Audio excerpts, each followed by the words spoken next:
Welcome to Kenton's videos. Enjoy the video. You start by preparing the device. Back up now so you can recover if anything goes wrong and connect to power.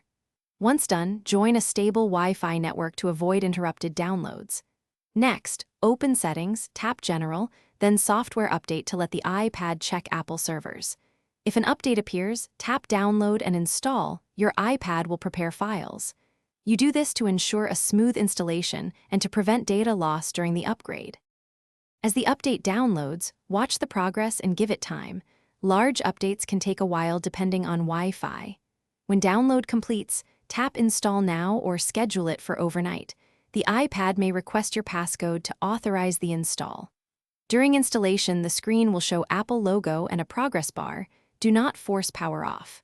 Once the device reboots, it verifies and optimizes apps. This is normal and why you must remain connected to power and Wi-Fi. After reboot, go through the brief setup prompts. Enter your Apple ID, privacy choices, and check your apps. Make sure everything syncs and that battery and Wi-Fi are stable. If the update freezes or fails, force restart the iPad and attempt the update again. That often clears temporary issues.